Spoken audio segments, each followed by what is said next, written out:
Good morning, everyone. Today, we will talk about special theory of relativity, specifically the two postulates in this theory. So, what is this special theory of relativity? It was published by the great scientist named Albert Einstein in the year 1905. It was also the basis to be revolutionized the concept of space and time. Now, this special theory of relativity mostly used when discussing huge energies, ultra-fast speeds, and astronomical distances, all without the complications of gravity. Now, after 10 years of this special theory of relativity, Albert Einstein did another publication about general theory of relativity, which includes now the concepts of gravity. Before we discuss the two postulates, let me give you the definition of the word postulate. So what do you mean by the word postulate?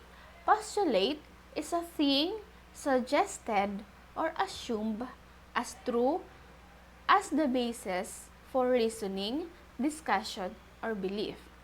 So a postulate is an assumption of Mr. Albert Einstein to prove his special theory of relativity.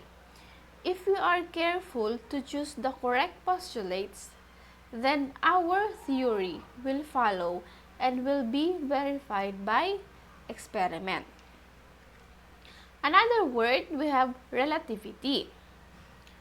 Relativity is the study of how different observers measure the same event. So, for example, we are observing the sun. But, as we observe the sun from different places, we also have different sunlight receives or different time it takes us to receive the amount of sunlight. That is relativity. Modern relativity is divided into two parts. We have special relativity, deals with observers who are in uniform or unaccelerated motion, whereas general relativity includes accelerated relative motion and gravity. So this theory of relativity is concerned with the way in which the observers who are in a state of relative motion describe the physical phenomenon. The theory of relativity states that there is no absolute state that exists in the universe. All states are relative. It is also concerned with the way in which the observers who are in a state of relative motion describe the physical phenomenon. Perhaps the most challenging aspect of special relativity is in insistence that we replace some of our ideas about space and time, which we have acquired years of common sense experiences with new ideas. Another term is inertial frame of reference. So what is this? An inertial frame of reference, a reference frame in which a body at rest remains at rest and a body in motion moves at a constant speed in a straight line unless acted on by an outside force. So it is very similar to the Newton's first law of motion, which is the law of inertia, which states that a body at rest will remain at rest and a body in motion will remain in motion unless acted upon by an external force. Motion is always measured with respect to a fixed point. So this fixed point or your address or anything anything that is relative to that motion is called frame of reference. For example, you are riding in a bus. You are moving or you are in motion with respect to the passengers or to the people outside the bus which are waiting for the bus to come. So, with respect to the people outside, you are in motion. But, you are stationary with respect to the bus driver. So, in the point of view of the bus driver, you are not moving. That is the explanation of frame of reference. These are the two postulates of special theory of relativity. First, the laws of physics are the same in all inertial reference frames. Second, the speed of light is the same in all inertial reference frames and is not affected by the speed of its source. So the first postulate is the generalization of the fact that all physical laws are the same in the frame of reference moving with a uniform velocity with respect to one another. If the laws of physics are different or for different observers in the relative motion, the observer could determine from this difference that which of them were stationary in space and which of them were moving. But such distinction does not exist. So this postulate implies that there is no way to detect absolute uniform motion or no absolute frame of reference. There is no absolute frame of reference because, as we know, Earth is moving, our solar system are moving, and the solar system itself is moving in our Milky Way galaxy. So, there is no absolute uniform motion. There is no absolute reference frame of reference. Examples for the first postulate. Consider a yardstick and a cement block. If you measure the length on the block, you will get the same results regardless of whether you are standing on the ground or riding a bus. Let's remember that the first postulate is the laws of physics are the same in all inertial reference frame. Next, measure the time it takes a pendulum to make 10 full swings from a starting height of 12 inches above its resting point. Again, you will get the same results whether you are standing on the ground or riding a bus. Note that we are assuming that the bus is not accelerating, but traveling along at a constant velocity on a smooth road. Now, if you take the same examples as above, but this time measure the block and the time of pendulum swings as they ride past us on the bus, we will get different results than our previous results.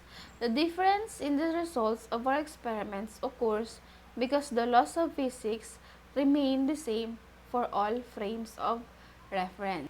Example, second postulate.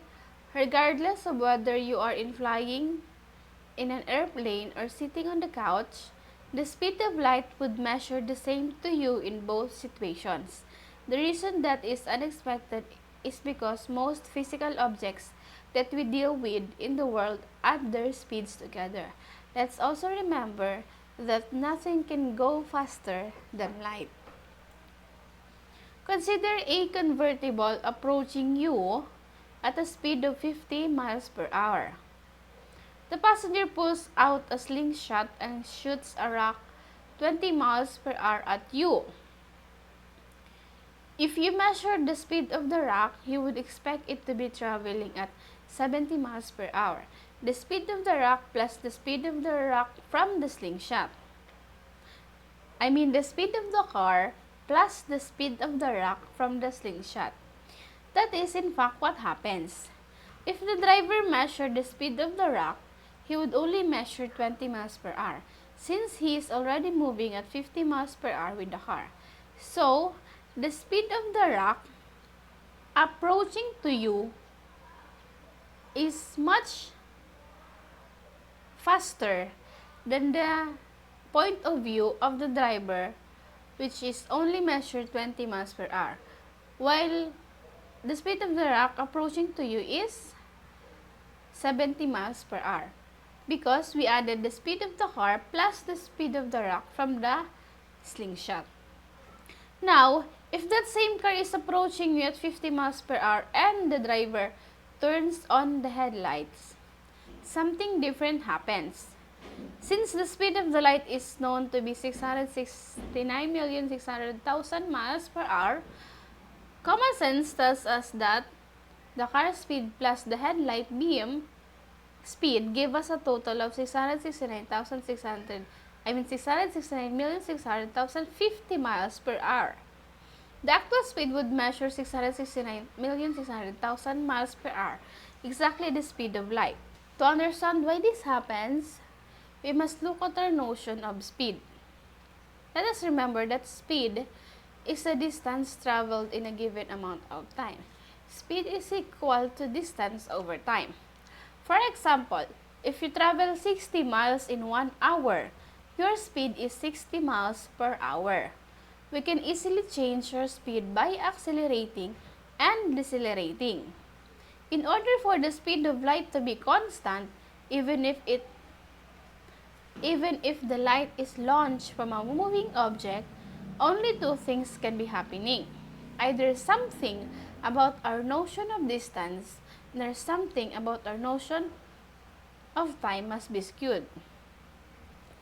As it turns out, both are skewed. Remember, speed is distance divided by time. So it means that distance divided by time can be changed regularly. These are the results of special theory of relativity, time dilation. So, when you watch the movie Interstellar, you can definitely understand what is this time dilation. Time dilation, according to the special theory of relativity, time is not an absolute quantity. It depends upon the motion of the frame of reference. So, applications. The amazing result applies to all timing processes. Example given, physical, chemical, and biological processes. Even the aging process of the human body is slowed by motion at a very high speed.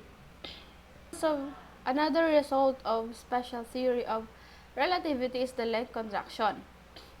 If you are in motion relative to 2 points that are fixed distance apart, the distance between 2 points appears to be shorter than when you were at rest relative to them. This effect is known as length contraction.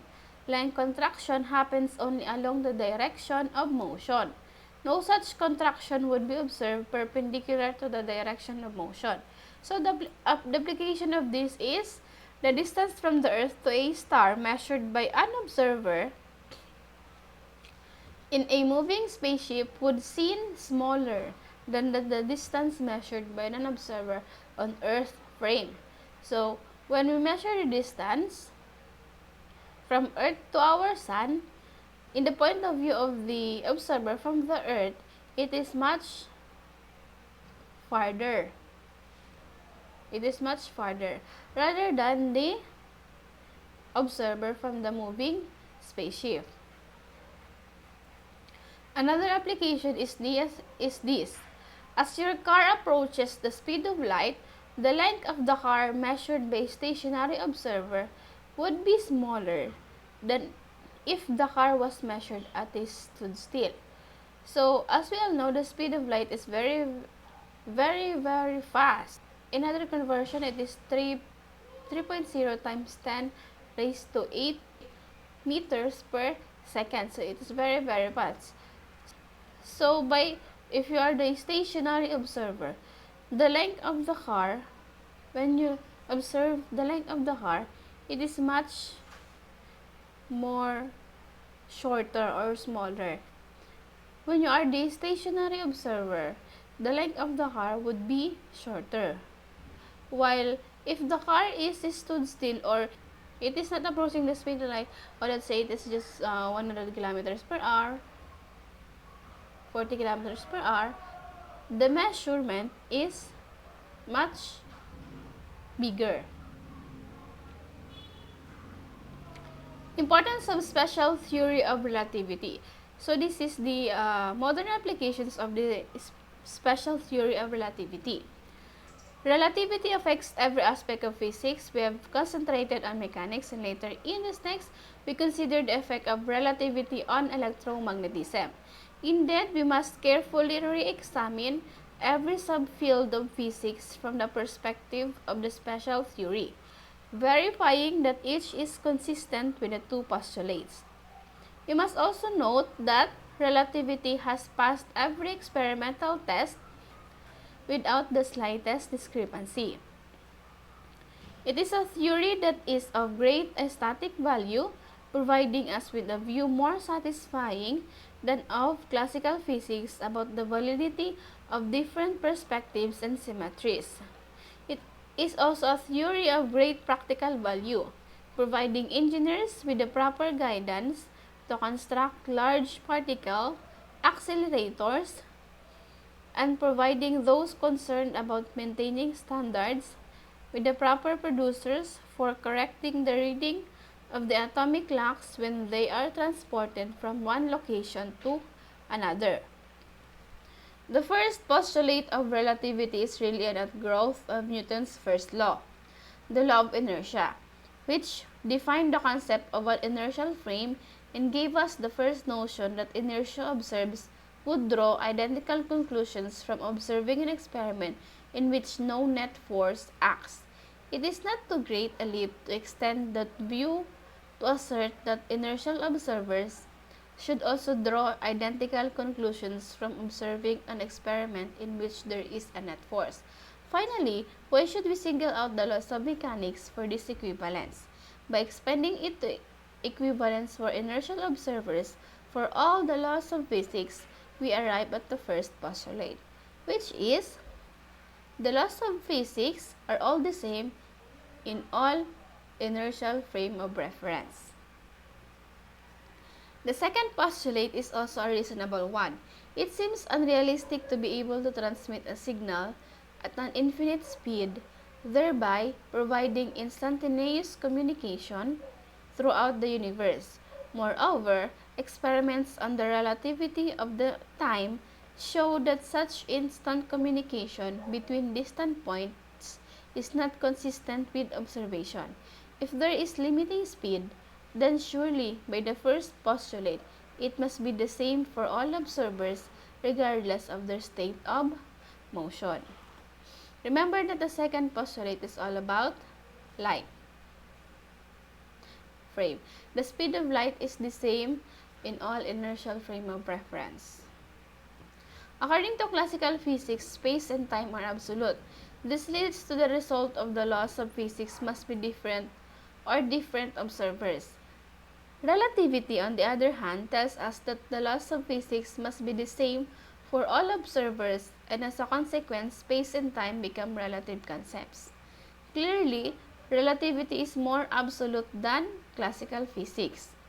The arbitrary and complex physical world of classical physics, in which each observer must use a different set of physical laws, becomes the more uniform and simple physical world of relativity. Relativity broadens our views of the universe by placing them among the many inertial observers of that universe. It brings together concepts that, according to classical physics, were treated separately. For instance, space and time into space-time, or mass and energy into rest energy. It points the way toward a single, unifying theory that includes all possible interactions between particles, electricity and magnetism into electromagnetism, electromagnetism and the so-called weak forces into the electroweak interactions, the electroweak and the strong nuclear interactions into one of the proposed grand unified theories, or the GUTs, and finally GUTs and gravity into the hypothetical theory of everything. Einstein, who knew about only the first of this unification, would surely be very pleased with these developments. Those are my references.